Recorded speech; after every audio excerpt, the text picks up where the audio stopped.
Hey Rose. Hi, Renee. How are you? Good. How are you? Good, tired, you know. I just Just got so tired too. I was like prepping in bed, just like but Yeah. I don't know, that's how eclipses usually hit me for sure. Yeah. Yeah. Yeah. Yesterday, like midday, I kind of completely I was like, am I on another planet? Like I was awake, but I couldn't like no thoughts were coherent. And I was like, I gotta do the thing that all the astrologers on Instagram are telling me to do, which is take a bath. and Yeah. and so then I took this really long bath and kind of just like chilled out for a while because I was like, literally, I can't do anything else. I did the same thing at about 6 p.m. Yeah, like after we talked, then I was like, I cannot wrap another present. I have to stop. I'm going to pass away. Yeah.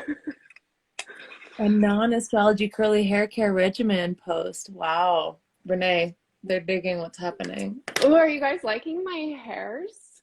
Yeah, your Um, Medusa. my Medusa tangles. I'm Yeah. rubbing I'm rubbing anti-anxiety balm on my sore shoulder. Um, yeah, I'm growing my hair out for the first time since the last eclipses actually in Gemini and Sag. Like that's when I shaved Whoa. my head 10 years ago. Yeah. And just had like, an inch of hair for a decade. And then um, I guess it's been longer than the eclipses this time. I've been growing it since 2019, not 2020, but Fair enough. Fair yeah. enough. My secret is to not use shampoo and then to use a lot of oil because my curls get very dry. Mm-hmm. I've heard this doesn't work well for straight-haired folks, but No, it doesn't. But mine is mostly just like don't fuck with it and then it's okay. yeah, Yeah, yeah, wash it less. Yeah. yeah. Braid it when it's messy. So it's what's happening today. Nice work, nice work. Thank you. Rose, you have like a natal chart situation with like a lot of Gemini and Sag, right? I mean, Or a lot I of have Sag. one with enough. Yeah, just a lot of mutable in general and plenty Hmm. hanging out in the teens. So this 12-degree eclipse is like close enough to my Chiron, close enough to my Saturn, and like pretty dead on squaring my Mercury. So I also like when we looked at the chart for today, I was like, sure, I'll have things I could say at all. So we'll see what happens. We'll see how much I really know. Yeah. But but yeah, it's definitely I feel like the questions that we're asking and that we're sitting with right now, like, feel also for me like life questions, right? Yeah. What are you asking and sitting with? What's on your mind and Well, body? I mean, part of it is kind of what you and I were talking about just yesterday. Just this idea of like, how important is it to have like the end or have the path or have the plan in like such a tumultuous experience, and like how much do you have to disengage from what's actually happening right here right now to be like, this is what I'm doing, you know what I mean? Yeah. Like it feels like to actually be curious and be present for this fucking shitstorm that we're all in right now. Kind of like you have the choice, either like you can pretend that everything's the same and keep building towards whatever you thought you were building towards, or you can stop and be in this and be like, oh, these decisions that I need to be making are like present decisions, and they're like pretty short term and pretty like environmentally focused. I don't just mean like the environment as like we talk about it as a talking point. I also literally mean like whatever's around you, whoever's Around around you. you. Yeah, that Gemini stuff, you know. Yeah. Yeah. How about you? What have you been thinking about? Well, yeah, for anybody who wasn't part of our conversation last night on text, I was like, I had posted something on, Instagram, and I was like, Rose and I are going to be going live and we're going to be talking about all these things. And then immediately after, I had this like very typical moment for me with social media where I was like, why did I say that? And and and like part of the reason like why I was like, why did I say that? There were two reasons. Like one was that I hadn't talked to you yet. And I was just in this moment where I was like kind of rushing and I was like, whatever, I'll just put this out and like say something and it'll be fine. But I didn't take the time to like check in and be like, what are we going to talk about, Rose? And then the second reason that I felt that way was because I had said anything at all about what we were going to talk about. And then as soon as I put it out in that way, I was like recognizing that, and this is something that's been very present for me over the last couple of years with these eclipses, that like many people and like many people who have to use the internet for their livelihoods, like there is this way that I feel kind of like I have to be professional and like I have to know what I'm talking about. And so it was like a branding moment where I was like, I know something and Rose knows something and we're going to talk about shit that we know. And then as soon as I put it out, I was like, but what if we don't want to talk about that? Like, like who knows what we're going to want to talk about, because it's going to be an eclipse. It's going to be like whatever we are, like 6 hours before an eclipse, and like who the fuck knows what's going to be going on. And that for me was like very much how I resonate with my Sagittarius placements, because I have Uranus and Jupiter conjunct in early Sag. They trine my sun and ascendant, and then I have Neptune conjunct the South Node in Sag. Yeah.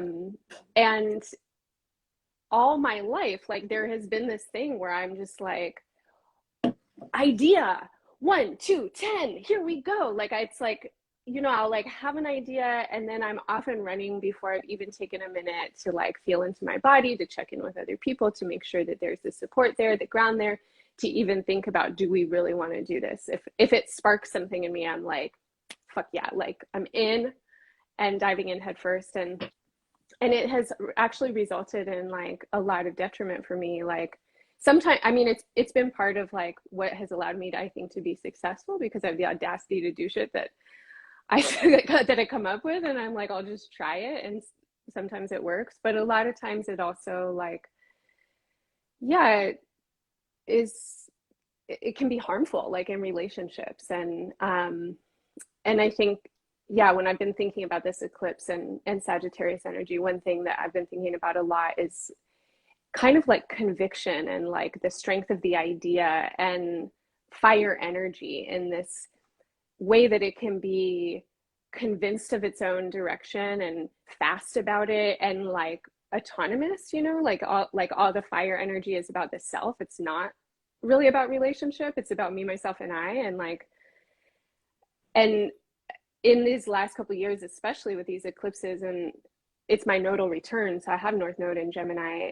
I've been getting, it's like been coming again and again and again, these lessons around exactly what you said, like pay attention to your environment, who is here, you know, who's around here, and like who are you connecting with, and what are the relationships, and breathe, you know, and get curious about other perspectives and talk to people about it, and don't be so focused on like whatever you think the right way is, like right way. Yeah. Well, and also like the idea of like what comes from conversation rather than Mm-hmm. like somebody just like standing on a pulpit somewhere like delivering a sermon on the mountain or whatever. Like what about the ideas that usually are like more useful and helpful to the people when their experiences are involved, right? And yeah, you're Yeah. right. It's like fire.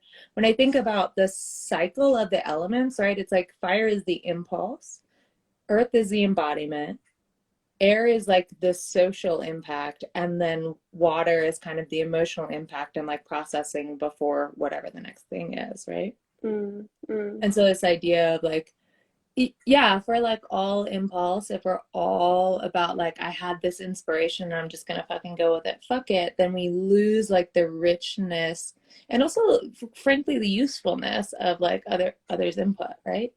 Yeah. Yeah. Yeah, totally. And I think it's been interesting, what's been happening the last couple of years in the realm of truth and in the realm of belief that I mean, there's been fake news for a long time, like forever. I don't know. I feel like the Bible is like the first, formalized collection of fake news of, people being like, I think he said this, but, it's my opinion. Um, but especially in the last couple of years since June of 2020, like it feels like this really intense kind of surreality or unreality that we're all living in, where there's a deep question around like what is real and like what can I believe in and who can I believe in and where are people coming from and where did they get that belief. And then at the same time that that's happening, the last time we met, we were talking about the United States Pluto return, and I feel like there's such a and social media and the internet is a big part of this, with these eclipses. Yeah. But there's this kind of like up leveling of collective consciousness around history and like things that have happened that maybe have been obscured or hidden or not talked about. And so I've been noticing like the need to really kind of like check in with where do I make assumptions from, and like what are the implicit biases that I carry in my body, and how did I come to these beliefs that I have about whatever it is, but then especially beliefs about Sagittarian kinds of themes, like what the world is about or what truth is about or what the right thing is, or my ideals, or that like kind of right and wrong morals that Jupiter loves or whatever. Well, and also like what makes a better story, right? Like where does nuance get lost in favor for drama, or for like, oh, this ties us up neatly, even though it actually erases or excludes these other experiences, right? Yeah. Yeah. I was looking at the chart and I was thinking about like the sextile of the new moon today and the eclipse today with Saturn. And then because the luminaries, the sun and the moon, are in Sagittarius and they're ruled by Jupiter. And it was kind of bringing me back to last December and the last solar eclipse that we had in Sagittarius a year ago, and then also the great conjunction last solstice, and kind of like the movement of the social planets Saturn and Jupiter into Aquarius over this past year. And I was kind of wondering like if any of that sparks anything in for you in particular, but also because Jupiter is about to leave Aquarius and move into Pisces, like how do you relate with Jupiter as an energy, and how do you think about it, and what do you think about it currently in its position? These are good questions. There is something about whenever I'm working with clients personally, right? It's like when Jupiter and Saturn are coming together, I'm like, this is a great time for you to start thinking about future plans. Like this is when you can like think expansively and then put something in place. Does not feel that way these days, right? So it's like, what do we do with those energies? Because the idea is they kind of need each other, right? It's like Saturn, like if I were to make that, Gal and I one time on the podcast talked about Winnie the Pooh characters, right? And it's like Tigger is like so clearly Jupiterian energy, right? Expansive, enthusiastic, buoyant. And then you have like Saturn is kind of Eeyore, and you need both, right? But it's like what Jupiter needs limitations, and Saturn needs enough options that it doesn't just shoot down everything, right? And Jupiter is like kind of a prolific energy. But when we're looking at them in Aquarius, like Saturn should win out in some way, right? Because it's like further out, it's more comfortable. And it's home and sign. and so like to me, I think a lot of the themes is like the confinement of living in a globalized world, the idea, the way that the internet has expanded our concept of reality, right? And also of like we can no longer ignore the impact, the global impact of everything we do, right? Which, like, the virus is a great example of that. But also fast fashion, right? There's so many things that are coming to the surface that are connecting the dots, which I think that is one thing that Sagittarius and Aquarius have in common as energies is kind of the desire to put the pieces together and to like Mhm. zoom out. But what do you do with that data? Like Aquarius, it can be a little removed, a little aloof, right? And especially working in tandem with the North Node in Gemini, there is this like, we're collecting this information and this experience and this data, but like what happens then, right? We can't just make a theory of everything and then leave it alone. We need Jupiter and Pisces to hopefully spark empathy within us and compassion and maybe an idea of like how to live or do better. But that also, you know, there's there's two ways of everything. And I think where Jupiter is tricky is that, you know, traditional astrologers just want to be like, it's a greater benefic. It brings opportunity. It brings you luck. It brings everything. It also brings it's sort of inflated sense of ego, a sense Mhm. that you can kind of do more or take on more than you actually can. And also it seeks to reinforce itself. So like, again, these ideas of like, I'm fucking right. Like, I'm just right. Yeah. I know the truth. And if everybody would just shut up and listen to me, I can tell them the truth, and then we'll all be better off for it. That might have been a little rambling because again, I have Mercury and Pisces, but that's kind of that's kind of what I've been thinking about, you I know, is followed. like, I followed. yeah, but it's like, what do we do with this bigger picture that we have now? It's not enough just to have the knowledge is actually the first step, and in some ways one of the easier steps, you know, besides Yeah. just remaining in denial. That is like number one, the easiest, but second easiest is knowing the thing, right? Yeah. Yeah. Yeah. When you just said that, I was thinking about over the last couple of weeks. I mean, since Sagittarius season started, there was the Thanksgiving holiday here in the States, and um, every Thanksgiving, I don't know. I mean, it's become increasingly more over the last several years that I just feel like, what the fuck are we celebrating actually? Um, and this year, like it felt impossible for me to like not like I was on this text thread with my family being like, here are all these resources to give back to indigenous communities, and like look at these traditions and da da da. And it was like and then I kept seeing these posts and calls that it was like land acknowledgements are not enough.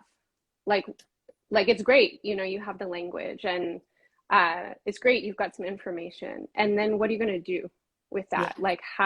How do you bring the information that you have or the sentiment that you have into action? Yes. And I think with Sagittarius energy, there, I mean, my experience with Sagittarius can often be like, oh, I've got the vision. Like I see the big picture and it's completely formed in my mind. And I can believe it so wholeheartedly that I can avoid doing anything about it, you know? Because I have faith that we will get there. Right, right. And there's this way that it's like, oh, if I see the big picture and I can be optimistic and faithful, it kind of like exempts me from action. And Yeah. that's then this kind of progression into Capricorn coming into the next sign where Capricorn's like, all right, bitch, like what are you gonna do? You know, Yeah. like let's build something out of this and let's take tangible action. Yeah. Um, but when you were talking about, yeah, the internet, I was thinking about and I know a lot of astrologers were talking about this last year, but astrology is just like so much all the time. It's easy to forget some It's details, so but overwhelming. um, the for anyone that's tuning in and like if you're not familiar with these cycles, Jupiter and Saturn in Western astrology are considered to be what are called the social planets, and so they're between the personal planets or the inner planets, Mercury, Venus, and Mars, that kind of pertain to a person's like a personality, you know, and like how you feel day to day.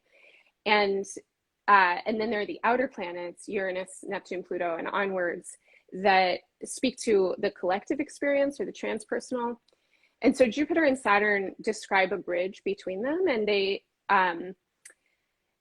especially with the Saturn cycle, like a 30-year cycle, it's really important in terms of personal development and cognitive development. The growth that we have in a 30-year span of time is really significant in a human lifespan. And in the Saturn cycles, what we see are the ways that people formalize in their body, like literally come into form. By 30 years old, you have solidified in your body, your brain is fully developed, like you're not going to grow taller, and you've experienced enough of your life that you have a fairly solid sense of identity. And then with Jupiter's cycle, the 12-year cycles, like those are also really big chunks of a person's life. Like 12 years is a big chunk. And so in the way that Jupiter and Saturn work together, what Rose was talking about is like Jupiter is this big, expansive, gassy planet, and it's like possibilities, opportunities, and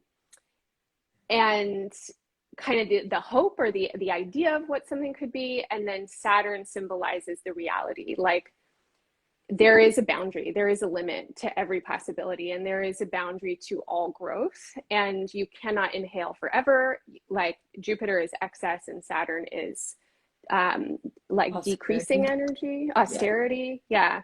So they balance each other, and then they come together. They form conjunctions with each other once every 20 years. And these conjunctions are really significant for astrologers and have been for a really long time.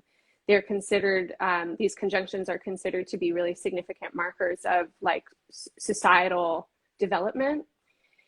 And because of their synodic cycles, they form conjunctions in signs of the same element for about 200 years.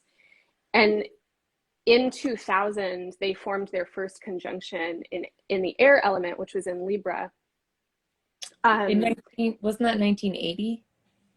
Was that? Oh, was it 19? Yeah, yeah, you're right. I think so. You're right. In 1980, you're right. I think because that was when the internet. That's what you were talking about. That's like the birth of the internet. And then so they were in Earth signs. They were forming their conjunctions in Earth signs for the last 200 years. In 1980, they formed their first conjunction in air. Then in 2000, they formed a conjunction again in Earth. And then in 2020, they came back into the air element. And now for the next 200 years, they're forming conjunctions in air signs. And last year at this time, all astrologers, it was like what we were all talking about. Did I get those facts? Did I get that data? I'm trying to check, but I'm like, you know what's better is to just be present in this, and then we can add an addenda. We can send out an email. Yes. So yeah, last year, all the astrologers were like, the great conjunction, the great mutation, the chronocrators are moving into the air element. And what a lot of us were talking about was this previous conjunction in 1980 that had happened with kind of like the birth of the internet. I think it was the first signal sent like through some kind of networked situation at and then MIT every 10 years, somewhere right, in California. And then there's a Jupiter-Saturn opposition every 10 years, right? So it was like we got that, and then 10 years later in the opposition with Saturn moving into Aquarius, then we got the World Wide Web, right? Right. Yeah. And so then, so what you were talking about, like this kind of now very Jupiterian, I mean, Jupiter is like, yes, it's a benefic, and yes, it brings gifts, but it also brings excess and overflow. Yeah. And so it's in Aquarius, and it's like, what are we going to do with all of this information? And what it's doing to our nervous systems, what it's doing to our brains, what it's doing to like the way we interact, and then literally what it's doing to the planet. I mean, the internet is a thing. Yeah, it is. Well, and like what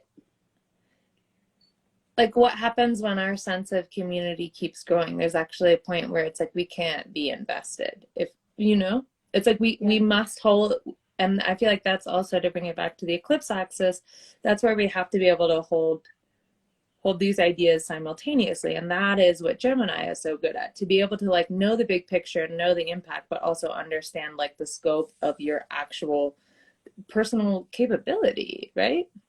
Yeah. Yeah. So I How feel do like you that's where that see trine comes in with the Saturn. trine with the Saturn to the North Node? Yeah. But that was a little bit back, maybe 9 months ago.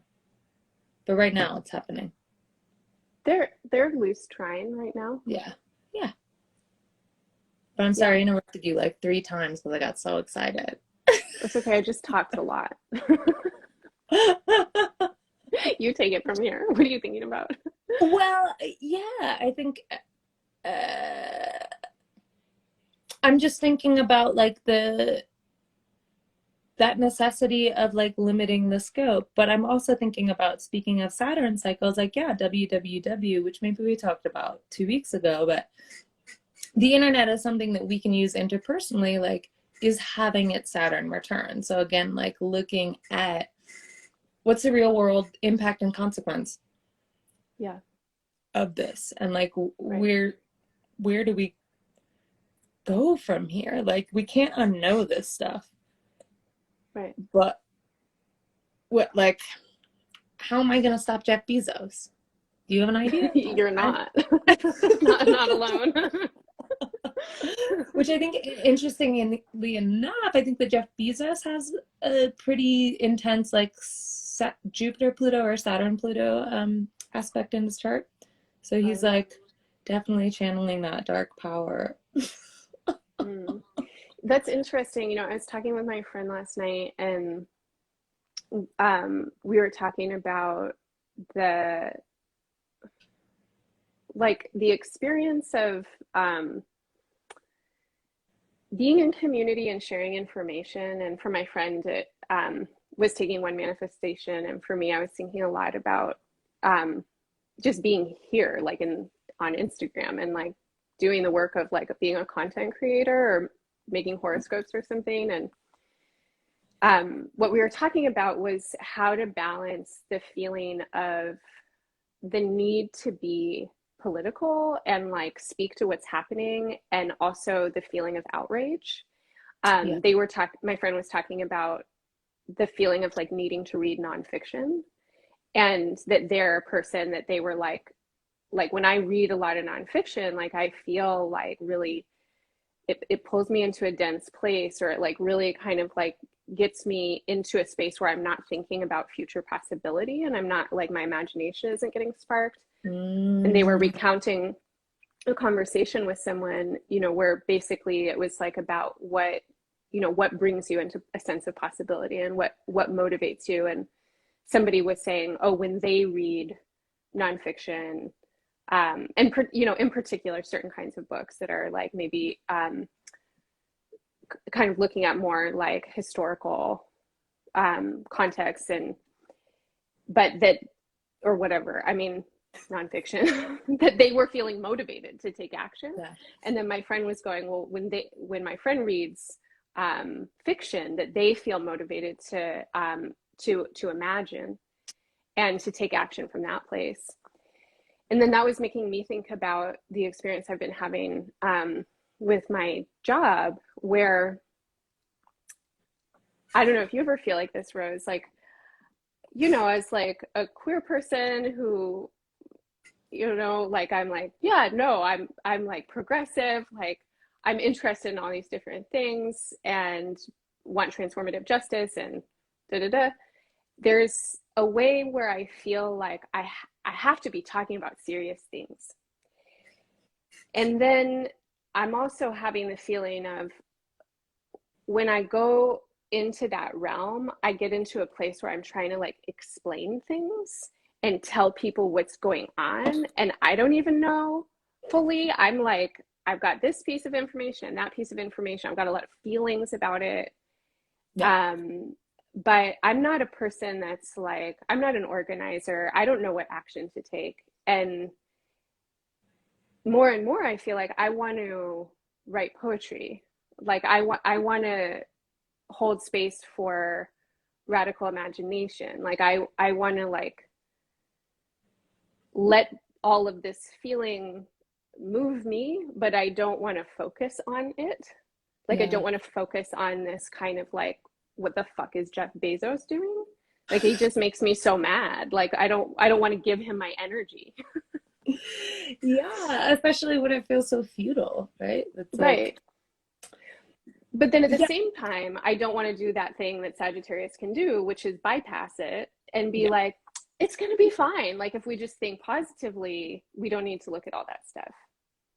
right. But it is that like it's tapping into that kind of 12th house wisdom too, though. The idea that like creativity and play and unstructured time actually like yield the solutions to the problems that like just like focusing really hard on can't, right? That like Yeah. there's a point where you can work at a thing and then you kind of have to let it be and let that part of that organic process kind of gel or gestate. And like the idea that, you know, again, speaking of Gemini North Node, like kids learn through play. We all learn through play, right? Yeah. And if we're so focused on like a pretty dystopian reality, like where's the fertility in that? Like what are we, how do we find something generative when we're literally just looking at death and exploitation and like Yeah. genocide and enslavement and like, you know what I mean? It's like how is that a generative space to be? And it's like, what is the balance between like being present to that, right? We can't ignore it, but it's also like, yeah, the solutions are not, even though I'm very much a person who believes that like the wound holds the treatment, I don't think that like the new reality we want to build has a lot of answers to be found in the current reality that we're living in, you know? Yeah. Yeah. Yeah. So it's like, how do you toe that line? You know, what is it? Like, do you think that it's like,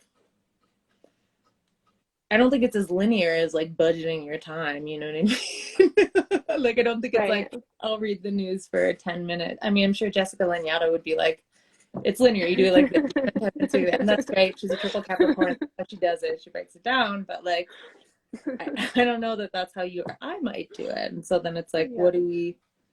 how do we lead towards like play or pleasure that isn't bypassing, right? Yeah. Yeah. I was talking with Ramon Parrish, who's a friend of mine and an astrologer, and he was sharing with me some ideas like coming out of the Afrofuturist collective about retrocausality, which is like, have you heard of this? It's like this No. idea that the beings from the future can communicate back to us now in the present, and that we in the present can connect with the past, and we can send information back to the past and therefore change the past. Whoa. And um, and in that idea, there's like a kind of like radical imaginative future, like how do we engage with the past in a way that changes the story of the past. And then in a lot of that, there's a recognition that a lot of what contains the past is like the written word and history, and that has been written by dominant power, white Yeah. men mostly, and whatever like the realm of the academy is. And so yeah, talking with him and then seeing Reedy's comment, thanks for sharing that, about oops, about Resma Manicom's work and cultivating a play box as opposed to a toolbox to disentangle white body supremacy and cultivate somatic abolitionism. Um, yeah, I was like, when he was talking about that, I was thinking about, practices of like engaging with story and engaging with history from a feeling place, and then letting the stories kind of open up and imagining into the interstitial spaces and the in-between spaces and all the spaces that like weren't being documented, weren't being told, all the life-giving practices, all the joy practices, um, and seeing, I think, in some ways, like, this feels very Sagittarian, but you know, there's a lot of cosmologies that talk about like everything that's manifest, anything that you can possibly think or touch or hold, or anything that happened is just the creator imagining themselves. Is just, you know, it's just consciousness seeing what it could be. Yeah. And I guess like I've been kind of curious about that, and like wondering about what is manifesting that is allowing consciousness to see its destructive capacity, and then what's happening simultaneously with that in like healing movements, where there's both a remembering and also it feels like a call from the future, because it's like we can't go back, you know, to the way things were. But we can remember and reach into the past and get support from that direction. But then it's like we have to evolve and we have to move into this other place. And part of our evolutionary path as human beings on the planet is to grow through confrontation with difference, and like our kind of rapid population growth, you know, and spilling into each other and figuring out like what we are and how we are. And that there have been, you know, groups of people throughout time that use dominance and violence against one another. And in our current era, you know, that there are certain groups of people that have used that to such an extent that the entire world has been taken hostage. But then it feels like at the same time, there are so many of us that want to live, you know, and like really want to thrive and like want to feel the potential of what we can imagine for ourselves. And yeah, that was my Sagittarius tangent. Now I'm like, where did I go? But that's also, I think what you're describing is also just kind of the ends of cycles, right? And that like, and I think that's where like, you know, particularly Capricorn through Pisces is zodiacal energies really show us that like, okay, take stock, see what you want to bring from the past with you. Then Aquarius is like, okay, but what's the future? And then Pisces is like, cool, let's just dissolve into this shit, right? Yeah. But like that, the ability to like dream and remember are both associated with Neptune, right? Which has played such a huge part in, I mean, it's also associated with delusion and deception, right? Because it's anywhere where the lines are blurred, right? And also like the absurdity of naming things good or bad, right? The fact that like, go ahead. Or naming things at all, right? Like at all. It's like the unreality. Yeah. And so it's kind of like that, you know, we are really, Neptune's in its home sign at Pisces. It's going to conjoin Jupiter, which is a co-ruler and the traditional ruler of Pisces in April, on April 11th, right? And that's the first time, I think, since the 1800s that they've gotten together in that sign, right? Because Pisces takes 164 years to go around the Earth, right? Yeah. Last time they, oh, sorry, go ahead. No, you go ahead. Tell me. The last time they conjoined in Pisces was in 1856, and I was just looking at this the other day. That was the year of the Potawatomi massacre, which was like a group of abolitionist settlers who murdered a group of pro-slavery settlers in front of their family. It was like a precursor to the Civil War. Yeah. I was thinking about that with everything that's happening with like education, the book ban, and things like that right now. And then it was also the year that the first oil well was dug, which I thought was like, okay, if that's not a symbol of like a Pisces, you know, something that it's like, what is oil? It's the bodies of the dinosaurs, bodies like of everything.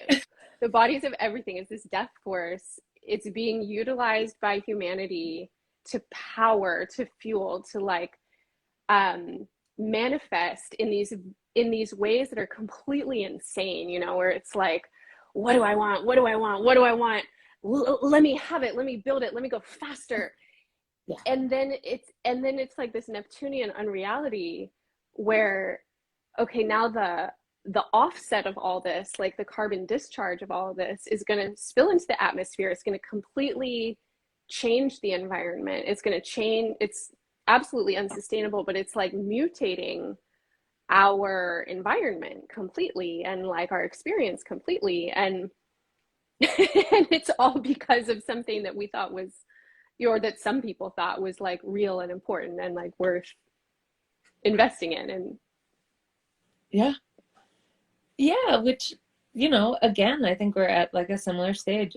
I think as you were touching on of just, and this ties into the Jupiter a little bit too, right? Just the like no sense of boundaries or limits, and like we're just gonna fucking do it. Let's send two yeah, people to space in like within a day of each other, right? Like what the hell was that? 5 minute space mission for billions of dollars and so much CO2, right? yeah, But yeah, it's like, oh right. Dreams, just like everything else, like yes, on the one hand we are all just the same floating ash and dust in space or whatever. On the other hand, like we do need some sense of limitation. We do need to stop somewhere and turn around, or at least if we're going to see ourselves as limitless, we need to still acknowledge like the interconnectedness of like our impact and of the consequences. You know what I mean? You can't have it one way or the other. You can't be like, right. I am an endless island. You know what I mean? That's so Jupiterian though. Like I could inhale forever. Just Yeah, keep feeding exactly. me. Just Yeah, keep doing it. Yeah. yeah, So it's like, where does that leave us, and what does it mean to have all these energies kind of toying with each other, right? Like, and I think that Neptunian influence also, it didn't play a huge role in every eclipse, but it was it was there for the first Sag Gemini eclipse, right, on June 5th. Um, 2020. of 2020, and then November 30th of 2020 was much closer to the nodes Hmm. of fate, right? And then it backs off a little bit for the solar eclipse in December of 2020, but still like it's informing this eclipse cycle. So it's not just what's the little truth and what's the big truth. It's not just like, am I asking questions or giving answers? It's also like, hey, by the way, there's this barrage of information, disinformation, and frankly outright delusion that is interfering with all of our like greater governing capacities, right? And like Yeah. the only way to get through that is to tip into the other end of the mutable cross, which is Virgo Hmm. energy. Like we actually all need to be using our powers of discernment, right? And we need to be a little more critical, and we need to be a little more thoughtful, and we need to like understand that ideas do not just stay in the realm of ideas. They inform actions that have specific impact to people, right? Hmm. And that like you can't build up a alleged healing practitioner platform of 20,000 people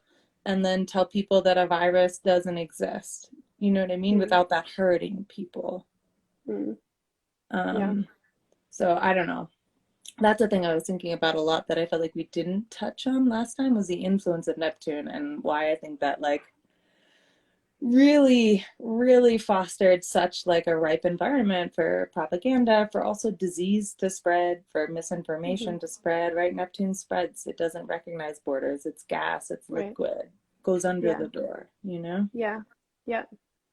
So I'm just looking at our time. Last time Instagram, I thought the lives let us just go for 2 hours or something, but it kicked us off at an hour. So we have like 20 minutes left. But Yeah. um, in a couple weeks at the end of the month, Jupiter will be leaving Aquarius Yeah. and ingressing Pisces. It spent a couple months there earlier this year between May and July. And by April next year, Jupiter will meet up with Neptune at 23 degrees of Pisces. Yep. Um, and then next year, Jupiter is moving fast through Pisces. It'll spend a few months in Aries, and then it will retrograde back into late Pisces for a few months at the end of the year. But yeah, let's keep going with this like Piscean um, kind of tip that you just got on. So as we move into this shift at the end of the year, like we're getting to the last of 3 Saturn Uranus squares, a couple days before It's like Jupiter December. enters Pisces. It's yeah, the Yeah. 23rd that Jupiter and Saturn and Uranus square, and then the 29th, I think, that Jupiter enters Pisces. Yeah, 28th, 29th, I think, depending on where you are. Yeah. Yeah. So what are you feeling for that? Like what would you be telling your clients or telling yourself I as we mean, get to this? you know, telling clients or telling myself, it depends on where it falls in your chart. But on a larger scale, I think we do need to just like look at the what happened when it dipped its little toe in, right, this past spring, Hmm. because we Hmm. did get a little bit. And B, just like thinking about that archetype and what it means for it to have kind of no inhibition because it's in a sign of comfort. So you've seen Neptune and Pisces very comfortably doing what Neptune does, right? The glamour, the explosion of TV, the kind of disintegrating sense of boundaries from the rest of the world, right? An Also explosion of, astrology. I mean, since 2011, when Neptune went into Pisces, like our field has, yeah, and all the, I mean, I feel like mysticism, witchcraft, like, you know, last time Neptune was in Pisces, it was spiritualism. It's like yeah. there is a lot of desire for the numinous, and things feel really intense, and it's like, well, where can we go? Like we can go into the magical realms, we can go into esoteric practices, into mysticism and ritual work, and talk Well, to you dead also, people. Like, yeah, but you also can't forget that at the same time we had the opioid crisis explode, yeah, right? yeah, yeah. Um, and not for nothing, you know, it was sextiling Pluto the whole time too. So there's a sense of like exploitation and profit related to exploiting somebody's yearning to disappear or get away or go back to whatever it was that they had that dimmest memory of, right? That Mm. of not of not feeling the pain of the separation of like an individual ego or an individual body, right? And whether you believe that it's a yearning to go back to being inside of a gestational parent floating in the dark where like you don't have to ask for food or water, do anything, you just like exist and float. Doesn't that sound Hmm. nice? Or you know, to be looking forward to being buried in the warm dark earth, right? Yeah. um but yeah, it has been an explosion on multiple fronts, and I don't think that anything is binary, but I think it is important to recognize that like there are really beautiful and wonderful aspects and really difficult and dangerous aspects of like each archetype, right? But Yeah. yeah, Pisces Pisces and you know Jupiter and Neptune respectively, like yeah, to want to dissolve or refine or expand and connect, which in some ways is really wonderful, but again it's like we need some kind of constrictive, constraining, slowing energy Right. too, or we're fucked, right? Right. I Right. don't know if that makes sense. Yeah. I know, I think it makes sense. I mean, I feel like, yeah, like a lot of the astrological forecasts I've been reading seem to take a very kind of bypassy, like really spiritual stance on this conjunction of Jupiter and Neptune in Pisces, which is understandable. It's like big spiritual expansion Yeah, potential. But then it also seems like death. I mean, Jupiter is one of the planets that often figures into death charts. It's like when the spirit literally just like expands out of its body, out of the body, it can't be there anymore. yeah. And Pisces is the realm where the self ceases to exist, and Oh, we are in the sixth mass extinction. We are in a pandemic. yeah. There are new, there's a new strain, and then there are all the side effects, or not side effects, but other things that are happening in simultaneity with the pandemic that are feeding into it. That it's feeding into um, in terms of economics and climate and migration and, you know, access to resources, etc. So, I mean, my sense is it's like suffering and spirituality often rise together, Yes. and the feeling of yearning for a better world, which is so Piscean, so Neptunian, this Yeah. longing, right? Like, and it is a feeling that I think we all know because we've all had some kind of experience of connection with the numinous and feeling the possibility of interconnectedness and oneness and love. And it's like, I think we all kind of know that in our spirits, and on some level, maybe like think it's possible. And it's like, oh, or maybe it's like Christians longing for heaven or something. It's like there's salvation, like if Yeah. like somewhere, you know, this on the other side of something, this kind of, what did Lauren Berlant call it, like this cruel optimism, you know? It's like, Yeah. if you get such and such and such and such, then you're going to be happy. And it's like, I think that Pisces and Neptune really kind of stoke that feeling. Oh my God. Yeah. But then at the same time, I think what you were just talking about in terms of the need for action and solidity. Yeah, maybe we'll upload our psyches to the metaverse. I mean, No. people will. I mean, Some that's will. part of what people are going to be doing. But I think at the same time, it's like the the effect of a lot of this too is like these are the lives that we've arrived for. You know, it's like we all got born and we're here, and it's 2021 and it's going to be 2022 pretty soon, and this is what's happening on earth. And it's like this is the rest of our lives. Yeah. You know, like our lives are short, and we arrived for the Anthropocene or whatever, you know, this age is called. And like we we can't live in this bubble of fantasy from the old paradigm that we're just going to have this continuous expansion, it's going to be happy on the other side or whatever. It's like, I think more and more people are really feeling that spiritual practice is relational practice, and it's action and it's engagement, and it's like doing the work to understand lineages of harm that run through our bodies and the ways that we carry trauma and perpetuate trauma, and like all kind of participate and have been wrapped up in these systems of harm.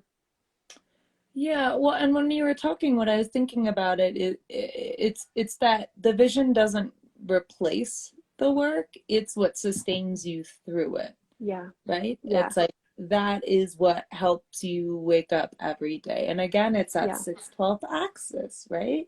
Right. It's that idea Right. like it's not you have the faith that somebody's gonna fucking do it for you. Right. Is that you believe that you can, that we can together. And Right. also the idea that Dane Rudyard talks about a lot, which we maybe talked about last time, but the idea that spirit responds to need. So that like suffering and spirituality rising together, it's like, yeah, that's when you need faith, when shit is really bad, but it's not enough to just believe. The belief is supposed to be the thing that gets you through when you're like, I can't fucking do it, you know? Right. Yeah, and that kind of takes me back to what we were talking about a few minutes ago in terms of imagination and play. And the I know in the times in my life that I've really been in like active crisis situations, it's really been also quite profound and incredible to experience the presence that happens relationally between people, and the humor, like the capacity for joy, or like playing, you know, where it's like, wow, the shit is really hitting the fan, and like here we are, and I love you. And you know, it's like that balance of this is what's happening, we really need to care, we really need the information, we have to look at it, and like we have to imagine what could be and lean into like our playful curiosity and connection with one another, and like feel our way through it. Yeah. Somebody just asked, do you see gaslighting Neptune Jupiter energies too? And I feel like that felt relevant. For sure. Yeah.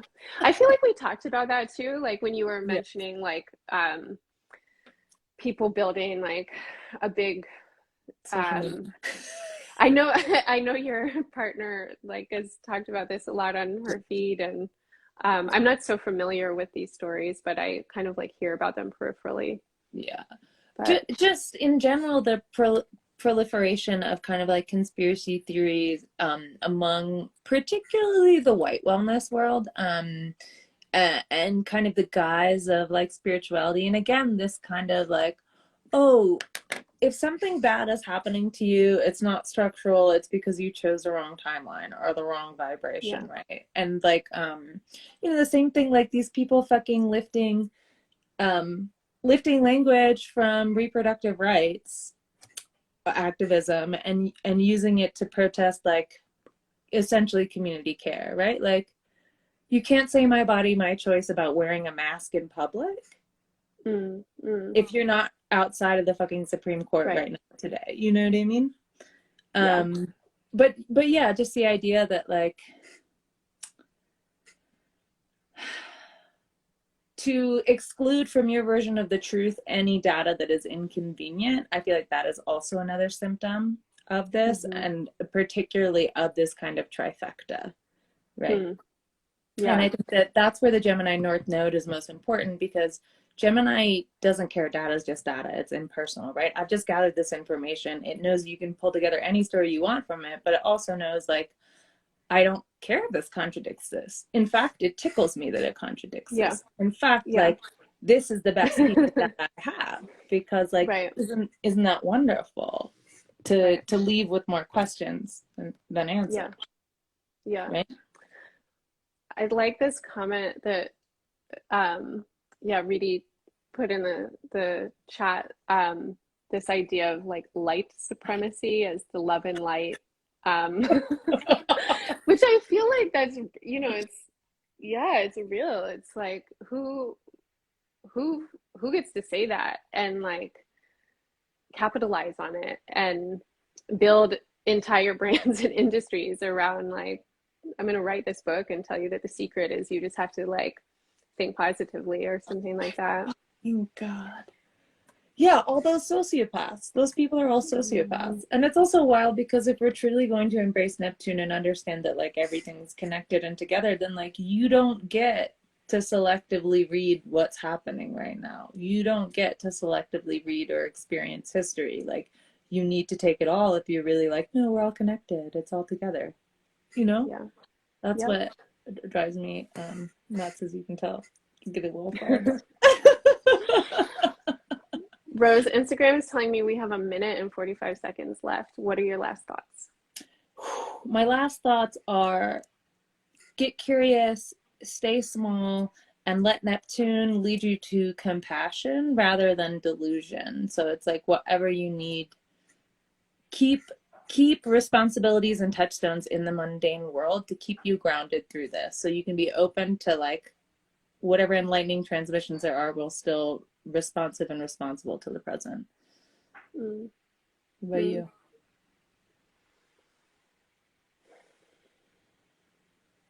I don't know if my thoughts are so cohesive, but something's coming up for me around like really letting oneness practice, like the idea that we're all connected, like really letting that be a practice and a curiosity, and like what is it to be oneness with